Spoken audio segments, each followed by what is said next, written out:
네, 반갑습니다. 제가 이제 설교할 때마다 말씀을 드리는 부분이긴 한데, 저는 이제 작년 11월부터 일명 이제 에고 시리즈로 설교를 할 거라고 말씀을 드린 적이 있어요. 에고, 무슨 말인지 모르시는 분들도 있겠지만 어쨌든 그런 말씀을 드렸습니다. 요한복음에 보면 예수님이 에고 에이미, 즉 나는 뭐뭐다라고 하는 셀프 소개, 자기 소개를 7번 하십니다. 7번 하고 계십니다.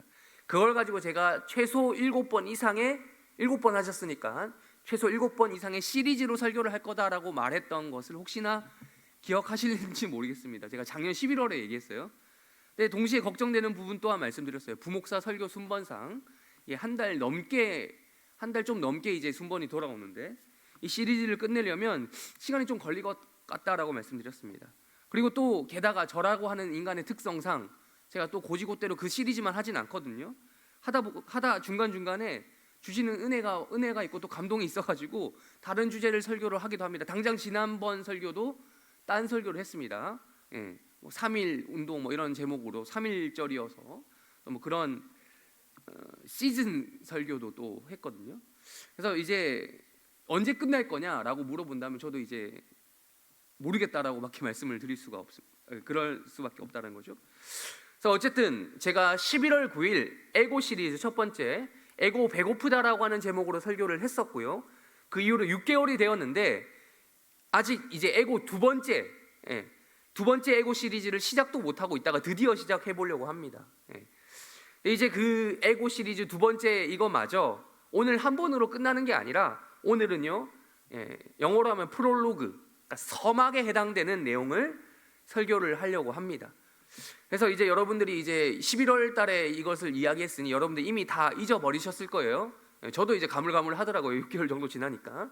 그래서 7가지 시리즈가 뭔지 한번 체크하고 복습하고 넘어가 보려고 합니다. 먼저 우리 요한복음에 나타난 7가지 시리즈 한번 띄워주실까요? 우리 한번 읽어보겠습니다. 1번 시작. 나는. 2번 시작.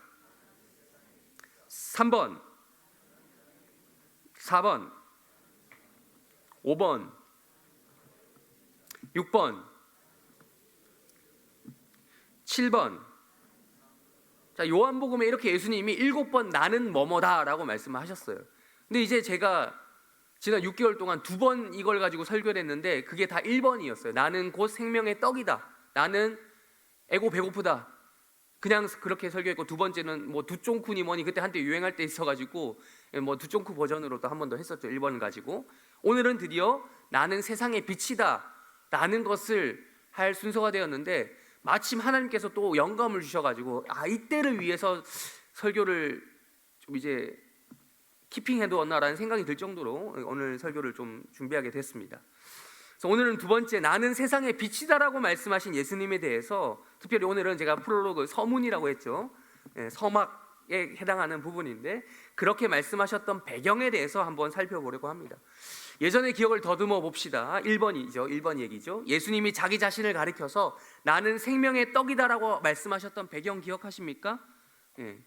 예수님이 그런 말씀을 하신 것은 세상의 모든 사람들이 어떠한 상태다라는 것을 전제로 하고 있었습니까? 어떠한 상태다? 생명의 떡이다라고 말하려면 세상 사람들이 어떤 상태여야 해요?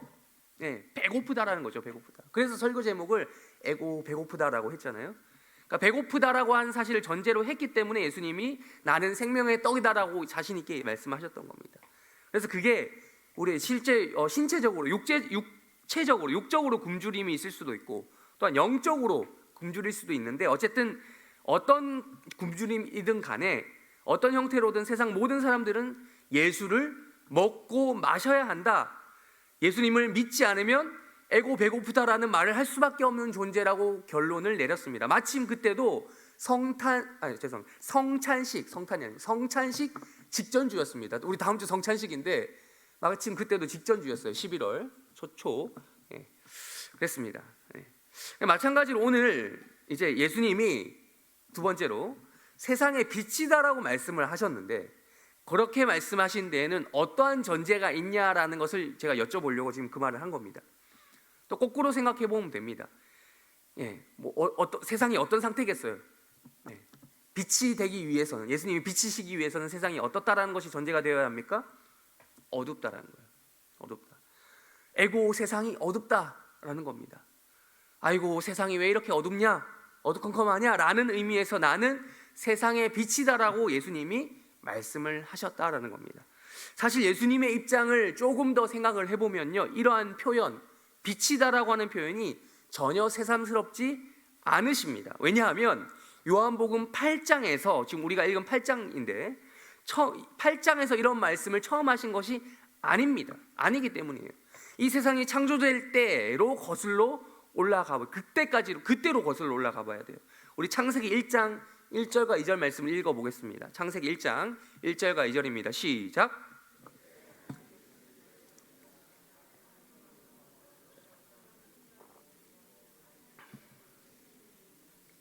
아멘. 태초에 하나님이 천지를 창조하실 때는, 그때 당시 분위기는 어떠합니까? 밝고 화창한 분위기가 아니죠. 흑암, 어둠이 깊음이라고 하는 그것 위에 있었다라고 합니다. 그때 하나님이 가장 최초로 하신 행위가 무엇이었습니까? 3절을 이어서 읽어보겠습니다. 창세기 1장 3절 시작. 하나님께서 이 세상을 위해 하신 가장 첫 번째 일은 바로 빛을 만드시는 일이었습니다. 어둠뿐이었던 이 세상에 가장 최초로 창조된 것은 바로 빛이라고 하는, 과학적으로 할 것 같으면 물질이라고도 표현할 수 있겠고요, 철학적으로 할 것 같으면 빛이라고 하는 개념, 이런 것이 창조가 되었다라는 거죠. 어둠만 가득했던 이 세상에 빛이라고 하는 그 무언가가 창조된 것입니다. 요한복음의 저자 사도 요한은 이 부분을 놓치지 않았습니다.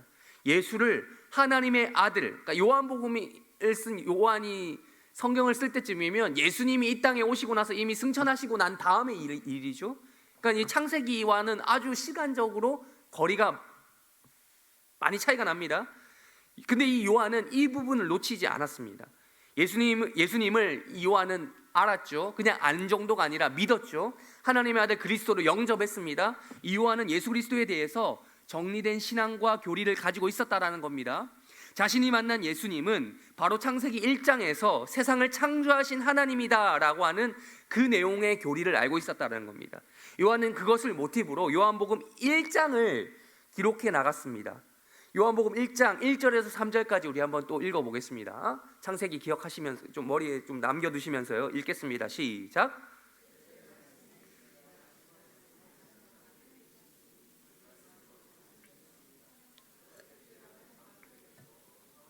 그로 말미암아 지은 것이 하나도 그가 없이는, 뭔가 비슷하죠. 비슷하다는 것을 제가 굳이 말씀드리지 않아도 이미 여러분들이 성경을 읽어보셨더라면 그렇게 느끼실 수밖에 없습니다. 그렇게 느끼실 수밖에 없어요. 태초에 말씀이 계시니라. 태초에 하나님이 천지를 창조하시니라. 정확히 요한복음 1장은 창세기 1장을 인용한 건데, 그냥 인용한 정도가 아니라 이제 여러분 문학적이고 어떤 이제 예술적인 표현으로 오마주라는 표현 들어보셨어요? 오마주? 우리 한번 오마주라는 그 문장을 한번 띄워주실까요? 네, 오마주, 저런 뜻이 있습니다. 저런 뜻. 불어인데 존경, 경의, 영어로 하면 honor이죠. honor. 이런 경의를 뜻하는데, 이제 영화나 예술 분야에서 의도적으로 자신이 존경하는 그 작가의 작품을 그대로 모방하는 거예요. 근데 이게 표절이 아닌 거예요. 일부러 그렇게 한 거예요. 일부러.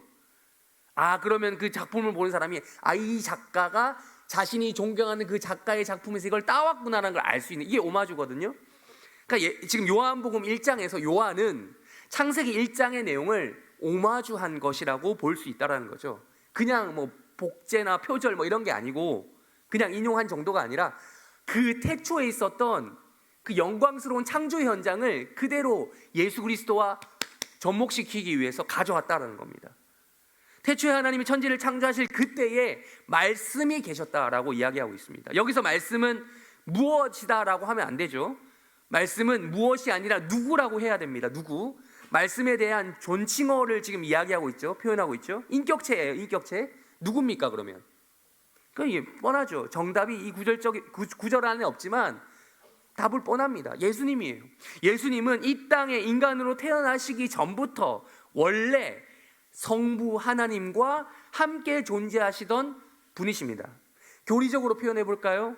삼위일체 하나님에 의해서 이 창조 사역이 진행이 되었고 이루어지고 있었는데, 그 현장 가운데 성부 하나님과 함께 하나의 하나님, 한 분 하나님, 일체로 존재하고 계시던 그 말씀이 누구냐?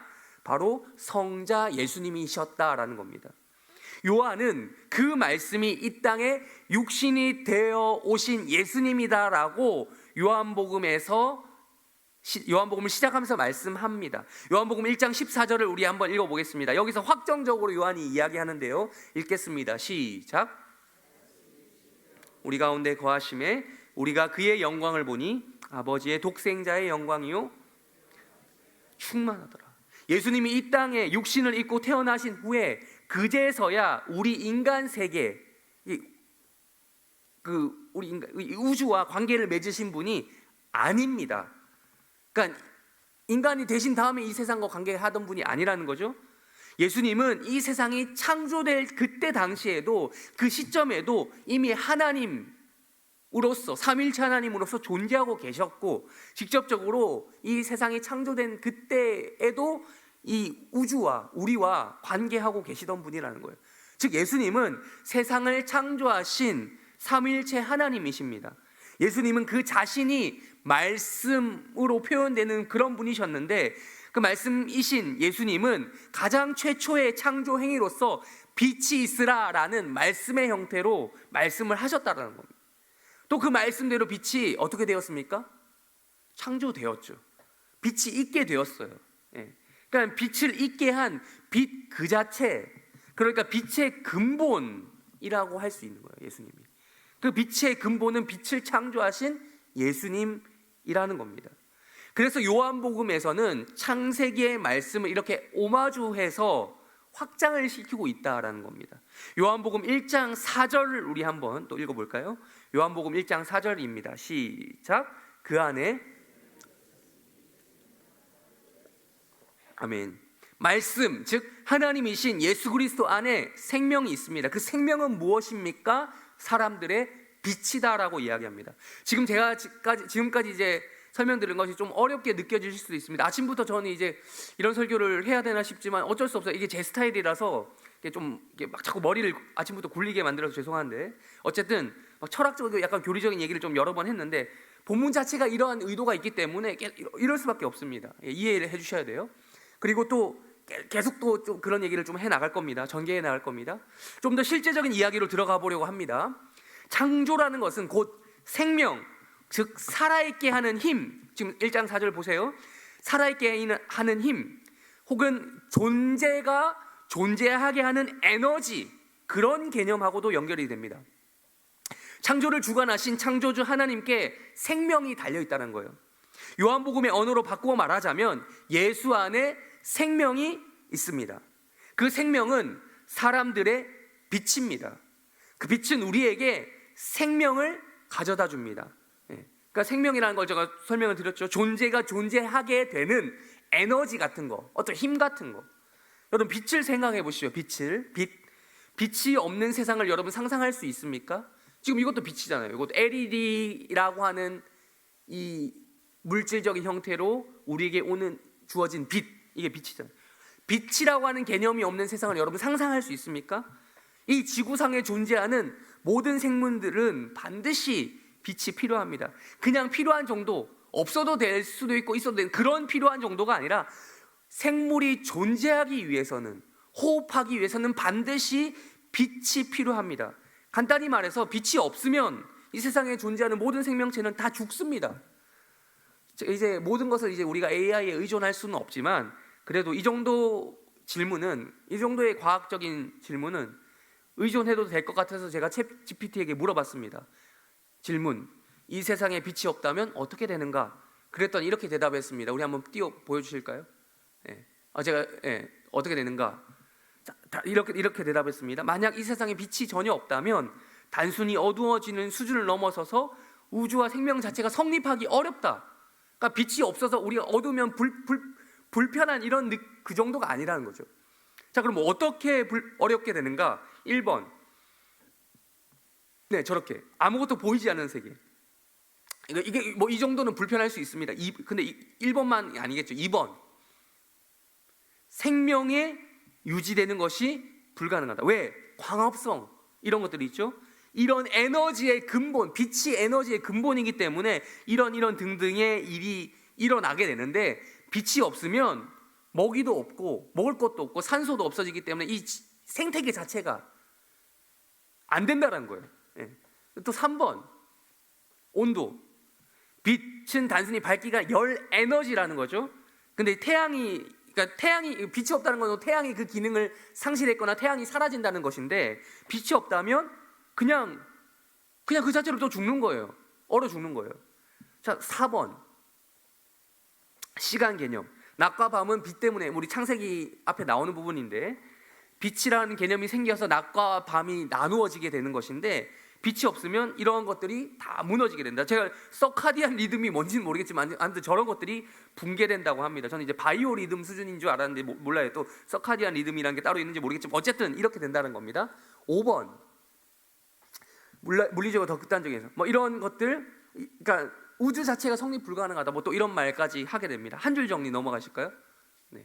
이런 이제 복잡한 이야기를 하는데, 결국은 빛이 없다는 것은 어두운 세상 정도가 아니라 생명, 온도, 시간, 심지어 물리 법칙까지 무너지는 세계입니다라고 챗GPT가 친절하게 설명을 해주었습니다. 자, 이렇게 빛에 대한 과학적 이론, 물리적 법칙은 이거는요 꼭 이제 믿는 사람에게만 해당되는 것은 아니죠. 신자에게도 당연히 적용되지만 불신자도 당연히 허용이 됩니다. 그러니까 신자든 불신자든 막론하고 인간이라면 모두에게 해당되는 만고불변의 법칙과도 같은 것입니다. 그러니까 빛이 없다는 것은 곧 뭡니까? 죽음입니다. 죽음. 빛은 곧 생명이기 때문입니다. 빛이 없는 세상은 우리가 상상할 수 없습니다. 그런데요, 성경은 뭐라 얘기하냐고요. 성경은 이 빛의 근본이 누구라고 말씀하고 있습니까? 창세기를 봤죠? 창세기에서는 빛을 창조하시는 분이 누구다? 하나님이다 라고 말씀하고 있고, 요한복음 읽으셨죠? 요한복음에서는 지금 빛이 누구라고 합니까? 빛이 곧 예수님이다. 빛 그 자체, 생명 그 자체로 표현되는 예수님이다라고 말씀하고 있다는 것입니다. 빛은요 그 자체로 놀라운 것이지만 또한 한번 또 이제 나아가서 보면 빛은 피조물입니다. 피조물이 창조물보다 우선시 될 수는 없습니다. 빛을 창조하신 예수님이 빛보다 우선이다라고 할 수 있겠죠. 빛을 창조하신 예수님은 빛이라고 하는 것을 통해서, 그 물질을 통해서, 개념을 통해서 이 땅의 생명이 생명답도록 존재하게 하셨습니다. 예수님은 자신이 창조하신 빛을 통해서 에너지가 생성되도록 이런 과학적인, 그러니까 물리적인 법칙을 만들어 놓으셨어요. 그래서 빛을 통해서 세상 만물들이 살아 숨쉴 수 있도록 하셨습니다. 그래서 제가 챗GPT의 내용을 지금 저의 말로, 성경의 말로 바꿔서 말하는 거예요. 근데 중요한 것은 세상 모두가 이걸 인정하냐고요. 아까 과학적인 것까지는 인정하겠지만 지금 제가 성경적으로 접목시킨 하나님, 예수님, 이런 얘기를 인정하냐고요. 아니라는 거죠. 빛을 창조하신 예수님이, 그분이, 하나님이 이 땅에 오셨습니다. 요한복음 1장 5절 우리 한번 읽어볼까요? 시작. 자, 아주 은유적인 표현이지만 이게 뭘 얘기합니까? 예수님이 인간의 몸을 입고, 빛이신 예수님이 인간의 몸을 입고 이 땅에 오셨다라는 거잖아요. 이 땅에 오신 일명 성육신 사건을 이렇게 표현하고 있는 거잖아요. 분명 예수님이 이 땅에 오시기 직전에도 문제없이 태양은 떴습니다. 예수님이 태어나기 전에는 뭐 태양이 없었습니까? 있었죠. 이 땅에 오시기 전에도 태양은 있었어요. 그리고 태양에 의해 비추어지는 빛은 있었어요. 물리적으로는 빛은 있었다라는 거죠. 세상이 창조된 이후로 태양이 뜨지 않았던 적은 없습니다. 아담의 범죄 이후로도 죄가 이 땅에 들어와 죄가 활개치고 판을 치고 있음에도 불구하고 물리 법칙으로서의 태양과 그 태양에 의해 발산되는 빛은 사라진 적이 없어요. 그렇다면 요한복음 1장 5절이 지금 말하고 있는 어둠이란 무엇입니까? 영적으로, 영적인 측면에서 이 세상이 완전히 어둡다라는 것입니다. 마치 이 부분은 창세기 1장에서 빛이 창조되기 전에 우리 아까 읽었던 것처럼 흑암이 깊음 위에 있었던 그때를 떠올리게 합니다. 오늘 주일 아침 여러분 교회 나오시면서 아침에 빛을 보시면서 오셨죠? 지금 이 시간에도 여전히 태양은 떠 있습니다. 그리고 햇볕은 비추이고 있습니다. 즉 죄가 이 땅에 들어왔다고 해서 빛을 발산하는 태양 자체가 사라진 것은 아닙니다. 심지어 이 햇볕은요, 예수님 믿는 사람에게만 주어지는 것도 아닙니다. 예수님을 믿든 안 믿든, 기독교인이든 아니든 누구에게나 공평하게 주어진 물리 법칙입니다. 마태복음 5장 45절을 읽어보겠습니다. 시작. 이같이 이는 하나님이 그 해를 악인과 선인에게 비추시며 비를 내려주심이라. 아멘. 이렇게 말씀하고 있잖아요. 다시 요한복음 1장으로 돌아가겠습니다. 돌아가서 영적으로 완전히 흑암으로 뒤덮여 있는 이 세상 가운데 누가 오셨다고요? 예수님이. 빛을 창조하신 예수님이 오셨다. 빛 그 자체라고 해도 무방한 그 태초에 계셨던 그 하나님이 이 땅에 오셨다. 빛이 어둠에 비추었다. 그러면 빛이 빛답게 빛나야 합니다. 빛이 비추면 어둠이 사라져야 합니다. 그런데 요한복음 1장 5절에서 우리가 읽었다시피 뭔가 이상해요. 이 어둠은 쉽사리 사라지지 않는다라고 말하고 있는 거예요. 어둠이, 우리 1장 5절 다시 한번 띄워주실까요? 어둠이 깨닫지 못하더라. 어둠이 깨닫지 못하더라. 빛을 창조하신 분이시기 때문에 빛 그 자체라 불리신 예수님이 이 땅에 오셨지만 어둠 속에 빠져있는 세상이 얼마나 심각한 상태였는지 그 빛이 빛인 줄 알아보지 못했다라는 거예요. 이를 가리켜서 요한복음에서 요한이 깨닫지 못하더라라고 표현하고 있는 것입니다. 이어서 9절, 10절, 11절에서 어둠 가운데 있는 세상의 그러한 상태, 그것의 심각성을 요한은 또다시 반복해서 이야기하고 있습니다. 우리 9절과 10절과 11절 읽겠습니다. 시작. 참 빛 곧 세상에 와서 각 사람에게 비추는 그가 세상에 계셨으며 세상은 그로 말미암아 지은 바 되었으니 세상이 그를 알지 못하여 자기 땅에 오매 자기 백성이 영접하지 아니하였으나. 빛 중에 빛, 빛의 창조자, 아니 그래서 빛 그 자체라고 불릴 수 있는 예수님이 이 땅에 오셨습니다. 세상에 오셔서 각 사람에게 비추이셨습니다. 그러나 어둠이 얼마나 심각했는지 빛이 비추어졌는데도 깨닫지 못하라고 했습니다. 원래요, 여러분, 어두컴컴할수록 지금 이제 예배 시간에 이제 제가 만약 주일학교 예배였으면 그렇게 했을 것 같아요. 불 다 꺼보시라고 했을 것 같아요. 주일학교 예배. 근데 안 그래도 여러분 아시니까, 그러지 않아도 여러분 충분히 집중할 수 있으니까 그러지 않겠습니다. 여러분 불 다 껐다고 생각해 보시오. 저기 조명이 여러 개가 있는데 한 개만 켜도 비친 거 금방 알아봐요. 근데 이렇게 다 켜져 있는데 하나만 꺼보세요. 꺼져 있는지 안 꺼졌는지 모른다고요. 그런 거예요. 빛은요, 원래 어두컴컴할수록 조금만 빛이 비추어도 그 빛을 알아채기가 쉽습니다. 저게 빛이다. 그런데 얼마나 어두움이 심각했으면 빛이 비추었어도 그 빛을 빛으로 인식하지 못할 정도였다라고 하지 않습니까? 창조주 삼위일체 하나님이신 그 예수님께서는 그렇게 태초 그 어느 시점에 흑암이 깊음 위에 있었을 그 당시에 빛이 창조되듯이 자신이 창조한 이 땅에, 이 세상에 오셔서 빛과 같이 비추이셨습니다. 엄연히 이 땅을 창조하신 분이시기 때문에 이 땅의 주인이기도 해요. 소유주죠, 소유주. 근데 그 예수님은 황당하게도 그 땅에 빌부터 사는, 빌어먹고 사는 백성들로부터 영접을 받지 못했다라고 성경은 이야기하고 있습니다. 빛이고 땅이고 생명이고 이 세상에 있는 모든 좋다는 건 다 예수님 거예요. 그런데 그 좋은 것들에 대한 소유를 예수님이 인정받지 못했던 겁니다. 그것도 누구에게? 자신이 창조한 인간들에게. 인간도 예수님의 소유물인데. 그렇게 예수님은 이 땅에 오셔서 영접받지 못하셨고요, 환영받지 못하셨습니다. 창조주 하나님으로서 피조물 인간이 되신 예수님은 약 33년간의 인생을 그런 식으로 살아내셨습니다. 빛의 창조주, 즉 빛 그 자체이신 예수님은 인생을 사시면서 사시되 인생다운 진짜 인생을 사셨어요. 인간이 되시되 이게 무슨 말이냐면 인간이 되시되 완전한 인간이 되셨다는 거죠. 사람이 아니면서 사람인 척하는 게 아니었다라는 거예요. 우리 보면 가끔씩 정치인 보면 서민도 아니면서 서민인 척하는 정치인들 있잖아요. 그런 것처럼 하나님이시면서 사람인 척 흉내내는 그런 분이 아니라는 거예요. 하나님으로서 특권을 누리면서 막 사람인 척하는 그런 분이 아니라 순도 100% 진짜 사람이 되셨다라는 겁니다. 창조주이신 그분은 원래 어느 누구로부터 에너지를 공급받지 않아도 되는 분이에요. 왜요? 아까 말했잖아요. 빛 그 자체라고요. 에너지 그 자체라고요. 자존이 가능한, 자생이 가능한 분이라고요. 자체 발광이 가능하다고요. 빛으로 얘기할 것 같으면.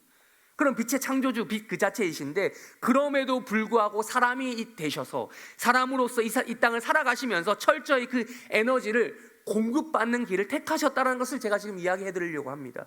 우리는 예수님의 이러한 면모를 복음서 곳곳에서 살펴볼 수 있습니다. 완전한 인간이 되신 바로 그 예수님이 결정하신 빛을 드러내는, 발광하는 그 방식이 무엇인가? 자체의 발광이 아니었다라는 겁니다. 예수님은 에너지를 공급받을 필요가 없지만 사람이 되셔서 우리처럼 음식물을 먹고 마셨습니다. 여러분, 우리가 왜 먹고 마십니까? 먹어야 에너지가 나오니까, 먹어야 나의 기능을 다 하니까. 그런 방식으로 예수님도 이 땅에 오셨어요. 이 땅에 살아갈 에너지를 그렇게 공급받으셨습니다. 그런 육적인 부분, 피지컬적인 부분과 마찬가지로 영적인 에너지도 그렇게 공급받으셨어요. 영적인 부분을 채우시는 방식은 어떤 방식이었겠어요? 여기서 저는 자칫 잘못하면 그냥 넘어갈 수도 있는 요한복음 8장. 그래서 제가 지금 이제 요한복음 1장에서 그런 빛에 대한 설명을 했던 것을 요한복음 8장 1절 우리가 처음 시작하면서 읽었던 그 본문으로 넘어오려고 합니다. 그냥 넘어갈 수도 있는 본문이에요. 사실 요한복음 8장 1절은 그냥 평이해 보이는 한 문장이기 때문에. 근데 제가 이러한 이유로, 제가 앞서 설명드린 이러한 이유로 이 문장을 주목해 보려고 합니다. 오늘 본문으로서 8장 1절과 12절 이 두 절을 더불어 정한 이유가 여기에 있습니다. 우리 8장 1절 다시 한번 읽어보겠습니다. 시작. 예수는, 제가 지금 갑자기 뜬금없이 감람산 얘기를 할 건데요, 예수님이 어디로 가셨다? 감람산. 8장, 제가 오늘 본문을 8장 1절부터 12절까지 잡지 않았어요. 1절 잡고 12절 잡았습니다. 1절부터 12절 사이에는 여러분들 잘 아시는 사건이 나옵니다. 뭐죠? 눈으로 보십시오. 간통 현장에서 붙잡힌 그 간통한 여인 사건이 나옵니다. 여러분, 예수님 안 믿는 사람들도 알잖아요. 이 중에 죄 없는 자가 돌로 쳐라, 그 유명한 예수님의 이 말. 근데요, 저는 오늘 관심사가 거기에 있지 않습니다. 그 사건에 있지 않습니다. 전후 맥락 가운데 예수님이 왜 감람산에 가셨고, 그리고 예수님이 왜 세상의 빛이다라는 말씀을 그 다음에 하셨는지, 그거에 집중하자는 거죠. 요한복음 8장 12절도 우리 한번 읽어볼까요? 8장 12절 읽겠습니다. 시작. 예수께서 또 말씀하여 이르시되 나를 따르는 자는 어둠에 다니지 아니하고 생명의 빛을 얻으리라. 그 사이에 이런 사건이 나옵니다. 아까 말씀드렸지만 간통 현장에 붙잡힌 간통한 여인 사건. 그러니까 어떤 맥락에서 이런 말씀을 하신 건가라는 거죠.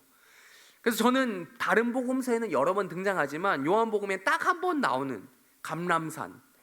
그러니까 다른 복음서를 보면 마태복음에는 3번 감람산이 나와요. 그리고 마가복음에도 3번 나와요. 누가복음에는 4번 나와요. 근데 요한복음에는요, 딱 한 번 나와요. 8장 1절에. 그래서 저는 더 이상하게 이걸 봤다는 겁니다. 왜 굳이 여기에 이렇게 한 번 기록이 되어 있는가라는 겁니다. 예수님이 감람산에 가신 목적에 대해서 누가복음을 먼저 그래서 좀 도움을 받기 위해, 예수님은 감람산에 언제 어떻게 가셨는가, 다른 복음서에 어떻게 나와 있는지 이제 누가복음에서는 2가지로 설명을 하고 있습니다. 한번 보겠습니다. 누가복음 21장 37절과 38절입니다. 읽겠습니다. 시작. 예수께서 낮에는 밤에는 나가 감람원이라 하는 산에서 쉬시니 모든 백성이 그 말씀을 들으려고. 자, 첫 번째, 예수님이 감람산에 가신 목적 첫 번째, 감람산은 예수님이 쉬시기 위해 갔습니다. 그런 공간이었습니다. 여러분, 산에서 노숙을 했다고 해야 될까요? 그러니까 우리 엄청 높은 산은 아닌데, 이 중에 성지순례 다녀와 보신 분은 알겠지만 그런 엄청 높은 산은 아니고 동네 산 정도 생각하면 될 것 같다고 합니다. 그래서 어쨌든 그 산에서 노숙을 하셨다고 해야 되는지 모르겠지만 원래 예수님이 주로 사역하시던 지역은 북이스라엘, 지금 이제 이스라엘이라는 나라가 전쟁을 하고 있어서 여러분들이 좀 이제 그렇지만 어쨌든 이스라엘 크게 이제 보면 반 잘라서 북쪽 지역에서 주로 예수님이 활동하셨습니다. 북이스라엘 갈릴리 호숫가 쪽. 근데 예수님이 3년간에 주로 그렇게 사역을 하셨지만 이 사역을 마무리하시기 위해서 어디로 이동하셨습니까? 네, 성전, 예루살렘, 수도인 예루살렘, 남쪽이죠. 남쪽으로 이동을 하셨습니다. 십자가 사역을 하시기 위해서. 왜냐하면 예수님이 예루살렘에 있어 하신 다음에 십자가에 달리시니까. 그러니까 그 즈음에 지금 누가복음 21장 37절 38절에서 말씀하고 있는데, 그 이 말씀처럼 낮에는 예루살렘 성 안으로 들어가서 성전에서 가르치셨고 밤에는 쉬시기 위해 성 밖으로 나와 감람산에 가셔서 쉬셨다는 겁니다. 즉 번잡한 성 밖을 나와 주로 쉼터로 활용하여 하면서 머물렀던 곳이 감람산이었습니다. 다음 누가복음 22장 39절에서 41절까지 또 읽어보겠습니다. 시작. 예수께서 따라갔더니 그곳에 이르러 유혹에 빠지지 않게 그들을 떠나 가서 무릎을 꿇고 기도하며.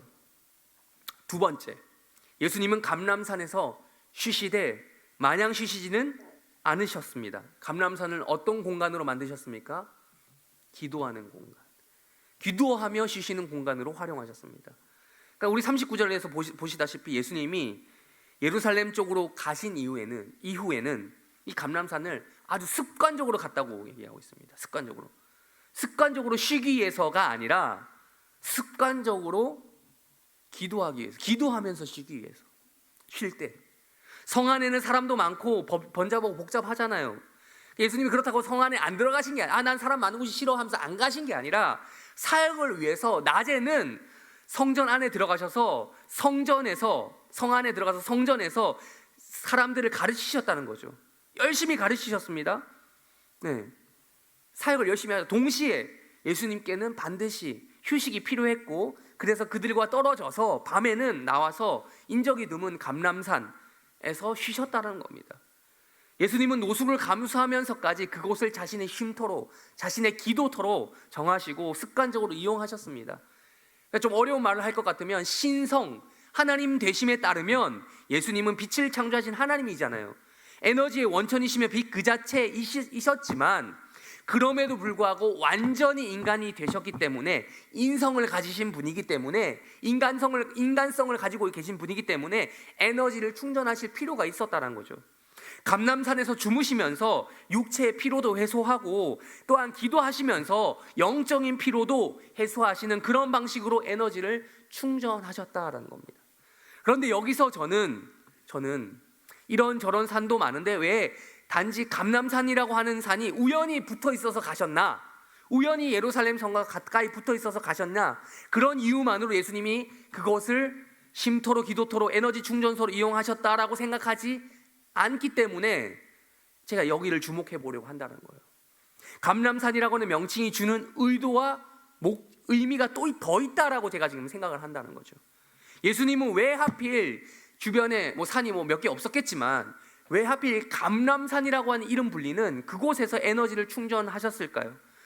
예수님이 감람산에서 휴식하신 의도와 의미가 무엇인지 이것 또한 두 가지로 생각해 보려고 합니다. 첫째, 구약 성경에 이미 기록된 바를 염두에 두고 하신 의도입니다. 스가랴서 14장 4절 한번 읽어보겠습니다. 시작. 그날에 감람산은 그 한가운데가 매우 큰 골짜기가 되어서 산 절반은 북으로 절반은, 스가랴서는 예수님이 출생하기 또 전의 이야기, 선지자의 글이죠. 예수님이 이 성경을 몰랐을까요? 알고 계셨죠. 예수님이 성경 다 선지자들의 글에 통달하신 분이니 알고 계셨죠. 그래서 스가랴 선지자가 남긴 이 메시지를 의도적으로 성취하시기 위해, 이루시기 위해 예루살렘 동쪽에 위치한 감람산으로 가셨던 겁니다. 그냥 한번 가보신 정도가 아니라 적극적으로, 아까 읽었죠. 39절에서 요한복음 누가복음에서 39절에서 봤던 것처럼 습관적으로 그곳을 가셨습니다. 그리고 기도하시면서 에너지를 충전하셨어요. 또한 그렇게 채워진 에너지로 충만해지신 예수님이 스가랴 14장 4절의 말씀대로 감람산 위에 우뚝 서시는 것입니다. 에너지 넘치는 예수님의 모습을 여러분 이것을 통해서 그려보셔야 돼요. 스가랴 14장 4절 말씀. 죄와 사망의 권세와의 결투를 앞두고 있죠. 십자가 사역을 통해서 그걸 앞두고 있습니다. 앞두고 싸울 만한 에너지를 채우시는 것으로 우리는 봐야 되는 거예요. 또 두 번째, 예수님은요, 그 산이 감람산이라 불릴 정도로 많은 감람나무가 있어서, 왜 감람산이겠어요? 감람나무가 많이 있기 때문에. 그 나무에 열리는 감람 열매가 주는 의미가 무엇인지 아셨기 때문에 의도적으로 감람산에서 휴식하셨다, 그런 의도가 있으셨다라고 저는 보는 거예요. 여러분, 감람이 뭐예요? 감람은 감람나무에 맺히는 열매, 영어로 하면 올리브입니다. 올리브. 여러분 올리브 아시죠? 네. 지금은 먹거리도 국제화 시대가 돼요.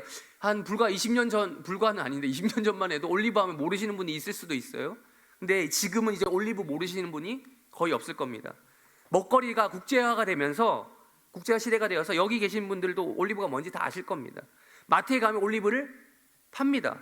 양식 레스토랑에 가면 올리브가 들어있는 음식들을 쉽게 먹을 수 있습니다. 샐러드, 피자, 파스타 등에 많이 들어갑니다. 네. 그렇게 올리브는 열매 자체로 섭취하기도 하지만, 그런 식량의 역할도 하지만 또 어떤 역할도 합니까? 어떻게 씁니까? 올리브를? 네. 열매 자체로 섭취하게 하는 것도 있지만 가공해서 뭘로 만듭니까? 기름을 만들죠. 압착해서 짜낸 올리브유, 엑스트라 버진 올리브유 드셔보셨습니까? 네. 우리나라만 해도 예전에는 식용유 하면 콩기름이 대표적이었는데, 해땡 식용유, 콩기름이잖아요. 요즘에는 식용유가 좀 넓어져서 이것저것 많이 생겼어요. 해바라기 씨유, 포도 씨유, 까놀라유 등등 되게 많이 식용유를 씁니다. 그 중에 하나가 식용유로 쓰는 것이 그 올리브유죠. 근데 요즘에는 지중해권 국가들로부터 올리브유를 우리가 많이 수입해 옵니다. 그래서 마트에서 쉽게 구할 수 있습니다. 그래서 가정에 가면 올리브유 가지고 있는 가정들이 생각보다 많습니다. 저희 집에도 있어요. 그렇게 이렇게 생각보다 많이 안 비싸더라고요. 물론 제품마다 차이가 있겠지만 가격에. 지구 정반대편에 있는 우리나라도 그런 정도인데, 여러분 이스라엘을 비롯한 지중해 문화권 사람들에게 있어서 이 올리브유는 어떤 의미일까요? 두말할 필요가 없이 아주 중요한 식품입니다. 생필품입니다. 가히 생존의 필수적인 식품이다라고까지 할 수 있는 거예요. 여러분, 우리는 이 올리브유를 가지고 아까 얘기했지만 식용유를 주로 튀김이나 볶음 이런 요리 등에만 활용하잖아요. 근데 올리브유를 그렇게 많이 먹지 않더라고요. 더 많이 활용하더라고요. 말 그대로 생식을 하기도 합니다. 그대로 섭취를 합니다. 그럼 건강에 좋다고 해요. 따로 가열하지 않고, 그러니까 열을 가하지 않고 빵에 찍어 먹거나 음식 위에 뿌려서 먹기도 합니다. 그러니까 여러분, 이 올리브유라고 하는 기름을 우리가 그냥 식용유라고 부를 정도, 튀김 정도 하는 그런 정도, 전 부쳐 먹는 그런 정도의 수준으로 생각하면 안 되는 거겠죠. 대한민국 사람인 우리가 아는 활용 범위보다 훨씬 더 넓은 게 올리브유입니다. 그러니까 이 올리브유는 이들의 삶 그 자체, 생명 그 자체, 에너지원인 거예요. 또한 이 올리브유로 먹기만 하는 게 아니라 말 그대로 등불의 연료로도 사용합니다. 그러니까 그런 원료로 쓰는 아주 중요한 에너지원이죠. 말 그대로 기름이에요. 기름이라는 게 얼마나 소중합니까? 즉 올리브유를 불로 태워서 빛이라고 하는 그 개념, 우리 빛 얘기했죠. 빛이라고 하는 것을 이제 얻는 거죠. 등불과 같은 형태로 빛을 구체적으로 드러나서 눈으로 볼 수 있게 해주는 게 바로 올리브유라는 겁니다. 쉽게 말해서 감람유, 즉 올리브유는 빛을 눈으로 볼 수 있게 해주는 고마운 것입니다. 요한복음에서 딱 한 번 나온 감람산을 제가 여기까지 생각해 봤습니다. 이 감람산은 왜 하필 간통 현장에서 붙잡힌 가늠한 여인 사건이 시작되는 그 직전에 감람산이 등장하고, 또 8장 그게 끝난 다음 그 직후에 왜 예수님은 8장 12절에서 나는 세상의 빛이니라고 하는 말씀을 하신 걸까요? 우리 한번 띄워주시고 8장 1절 그 이제 구조화된 거. 네, 이런 구조로 되어 있는데 왜 이런 순차적으로 이런 순서로 되어 있는 것일까라는 겁니다. 예, 그렇습니다. 예수님은요 8장 2절과 11절 사이에 있었던 간통 현장에서 붙잡힌 가늠한 여인 사건이라고 하는 아주 중요한 사건, 유대인들과의 영적 대결을 앞두고 감람산에 갔다 오신 겁니다. 요한복음에는 구체적으로 적혀져 있지 않다라고 말씀드렸습니다. 기록이 되어 있지 않지만 감람산에 뭐 했는지 다른 복음서를 통해 우리가 충분히 유추할 수 있다고 제가 이때까지 구구절절 설명드렸습니다. 예수님은 영적으로 여전히 흑암에 쌓여있는 유대 사회와 그 유대인들과 바리새인들과 서기관들과 상대하기에 앞서서 감람산에 가셔서 쉼을 통해 육적 에너지를 충전하셨고 또 기도를 통해 영적 에너지를 충전하셨습니다. 자신이 세상의 빛이 되심을 준비하기 위해 빛을 드러내기 위해, 발산하기 위해서 그렇게 하셨습니다. 예수님은 그렇게 감람산에서 충전된 감람유 에너지, 올리브유 에너지가 준비되어 있으셨습니다. 그래서 성전 안에 들어가셔서 그 여인 사건을 겪으심에도 불구하고 그것을 또 빌미로 심지어 서기관과 바리새인들이 일부러 넘어뜨리려고, 일부러 공격하려고 했잖아요. 그것을 이겨내실 수 있었던 것입니다. 나아가 그 사건 직후에는 에너지의 근본으로서 자기 선언까지 하시는 거예요. 얘들아, 내가 여기서 이길 수 있는 이유가, 원인이 어디에 있는지 아니? 나는 이 세상을 창조할 때 있었던 세상의 빛 그 자체다라고 하는 창세기적 선언을 하실 수 있던 것이죠. 우리 요한복음 8장 12절 다시 한번 읽어보겠습니다. 시작. 예수께서 또 말씀하여 이르시되 나는 세상의 빛이니 나를 따르는 자는 어둠에 다니지 아니하고 생명의 빛을 얻으리라. 그렇습니다. 이 땅에서 인간이 되셔서 오신, 이 땅에 오신 예수님은 그 누구보다도 육적으로 영적으로 에너지 충전의 필요성을 잘 아셨던 분입니다. 그래서 감람산에 머무시면서 성전을 왔다 갔다 하셨다라고 말씀드렸습니다. 에너지 충전하고 성전 가서 다 쓰고 다시 돌아와서 충전하고 다시 비추고 이러기를 반복하셨다는 거예요. 이 원리를 아시는 예수님이 이렇게 말씀하시는 겁니다. 나는 세상의 빛이다. 빛을 창조하신 하나님을 믿는 것은 누구를 믿는 것이다? 곧 그분이 보내신 하나님의 아들 예수를 주님으로 영접하는 것이다. 깊은 어둠과 흑암 가운데 있으면서도 깊은 그것 가운데 있는 줄도 모르는 자들에게 생명의 빛이신, 세상의 빛이신, 에너지 그 자체이신 예수를 영접하라고, 세상의 빛이신 예수를 따르라고 그렇게 예수님이 말씀하시고 행동하신 것입니다. 그렇다면 우리는 알게 될 것입니다. 그것이 처음에는 희미한 불빛처럼, 약간의 빛처럼 보일 수도 있습니다. 그런데 그 빗줄기를 붙잡아야 합니다. 그 빗줄기를 따라서 어두컴컴한 동굴 안으로부터 밖으로 탈출해야 합니다. 그렇게 탈출하고 나서 뒤돌아보면 자신이 얼마나 어둠 가운데 있었는지 깨닫게 될 것입니다. 또한 그 빛이 무엇인지 한번 맛본 자는, 경험한 자는 다시는 그 어둠 속으로 들어가지 않으려고 할 것입니다. 바로 이 지점에서 저는 오늘 요한복음 8장 1절과 12절을 우리에게 적용시켜 보기를 원합니다. 설교를 마무리하면서 우선 이렇게 주일 아침 일찍부터 일부 예배를 드리러 나오신 여러분 중에 예수를 영접하지 않으신 분들은 거의 없으리라 생각합니다. 여기 계신 여러분은 요한복음 저자 요한처럼 이미 예수를 하나님의 아들로서 삼위일체 제2위격 성자 예수 그리스도로 인정하고 계시리라 생각합니다. 그 예수를 각자의 주님으로 영접하실 거라는 거죠. 혹시나 아직 주님으로 예수를 영접하지 않은 분들이 있다면 한시라도 빨리 영접하시기를 주님의 이름으로 축원합니다. 그래야 우리 인생이 예수님 없이는 어둠밖에 없는 인생이다라는 것을 여러분은 깨달을 수 있을 것입니다. 어두컴컴한 동굴 속에서 한 줄기 빛을 발견한 사람처럼 그 빛줄기를 따라가다 보면 그 기나긴 어둠 속에서 탈출할 수 있게 될 것입니다. 원래 여러분 죄에서 자유함을 얻지 못하면 죄가 죄인지도 모르고 죄를 짓잖아요. 그겁니다. 그리고 요한복음 8장 12절의 말씀대로 다시는 어둠 가운데 다니지 않으려고 애쓸 것입니다. 나라고 하는 인간이 존재하는 의미가 뭔가 진정으로 깨달을 수 있게 될 것입니다. 즉 지속적인 생명을 누릴 수 있게 될 것입니다. 나아가 여기 계신 모든 해림교회 성도들에게 권면합니다. 예수를 세상의 빛으로 인정한다고 해서 끝이 아니라는 것을 말씀드립니다. 올리브유라는 것이 생활에 있어서 필수적인 에너지원으로 필요한 것처럼 예수를 한번 영접했다고 해서 끝난 것이 아니라 지속적으로 감람산으로부터 공급받을 그 올리브 에너지를 공급받아야 될 필요가 있다는 것을 제가 여러분들께 말씀드리고 싶은 겁니다. 공급받은 에너지가 있어야 그 충전된 에너지로 그리스도인답게 살 수 있습니다. 기름을 채워야 계속해서 빛을 비출 수 있습니다. 바로 그 기름이 우리에게 필요합니다. 그 기름이 떨어지면 안 됩니다. 부족해서도 안 됩니다. 그러기 위해서 여러분 성전 사역을 감당하시기 위해서 감람산을 왔다 갔다 하신 예수님처럼 우리도 우리만의 감람산을 찾아야 합니다. 여러분 찾으셔야 됩니다. 오늘 주일 일부 예배를 드리시는 해림교회 성도 여러분 각자만의 감람산이 있으십니까? 그 감람산에서 에너지 충전을 받고 계십니까? 그 감람산이 지금 이 시간 예배 현장이 맞습니까? 그 감람산이 여러분이 신앙생활을 하고 계시는 이 교회가 맞습니까? 어떤 방식이든 예수님이 제시해 주신 모범대로 우리는 기도와 쉼이라고 하는 방식으로 반드시 영적이고 육적인 에너지를 충전해야 합니다. 그렇지 않으면 반드시 문제가 생깁니다. 기름이 떨어지면 처음에는 빛이 희미해지죠. 그러다가 결국 빛이 꺼집니다.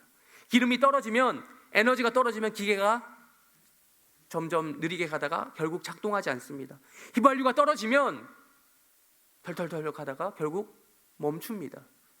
이 에너지를 공급받기 위해서, 에너지를 충전하기 위해서 우리에게 필요한 것은 세상에 줄 수 있는 그 무엇이 아닙니다. 기름이 필요합니다. 많이 비싸졌기는 하지만 여전히 돈으로 살 수 있는 그 정도의 기름, 석유를 말하는 것이 아닙니다. 석유 많이 비싸졌죠? 그러나 그 석유가 그 기름이 아니에요. 성경이 말하는 예수님이 정기적으로 충전하신 감람유가 똑같이 우리에게 필요합니다. 여러분 오늘 설교 제목이 무엇입니까? 네, 오일 쇼크입니다. 요즘 기름 때문에 난리죠. 우리는 기름에 예민한 시대를 살아가고 있습니다. 미국 이란 전쟁으로 인해서 오일 쇼크 다시 왔다라고 연일 보도가 되고 있습니다. 유가가 많이 올랐습니다. 휘발유 가격이 한 달 사이에 1,600원에서 1,900원대를 넘어 지금 2,000원대 이미 찍은 곳도 있나요? 제가 1,900원까지 기억을 하는데, 그걸 두고 있습니다. 물론 원조 오일 쇼크라고 할 수 있는 1970년대, 그때는 제가 태어나기도 전인데 1970년대 오일 쇼크가 2번 있었더라고요. 그때만큼의 인상률은 아닙니다. 다행히도 그때는 유가가 4배 올랐고요. 물가는 20%에서, 대한민국 기준 20%에서 30% 상승했다고 합니다. 그때만큼은 아니지만 그럼에도 불구하고 사회 전반적으로 경기가 침체되어 있는 데다가 유가까지 오르니까 그야말로 내 월급 빼고 다 오르는, 오일 때문에 겪는 물가 상승으로 인한 쇼크 현상이 우리의 현실이 되었다는 것입니다. 이런 상황 속에서 여러분은 어떤 해결책을 찾고 계시는가라는 겁니다. 여러분 어떻게 살아가실 겁니까? 미국 대통령 계속 탓하실 겁니까? 이란의 독재 정권을 탓하실 것입니까? 아니면 나라님 탓하실 것입니까? 탓한다고만 해서 될 겁니까? 아니죠. 혹은 당장 허리띠를 졸라맨다고 해서 될 문제일까요? 제한적으로나마 차량 오부제를 시행한다고 하는데 물론 거기 나름 동참할 수 있으면 좋고 또 뭐 거기 의미를 둘 수 있겠지만 그 자체가 근본적으로 문제가 해결될 것입니까?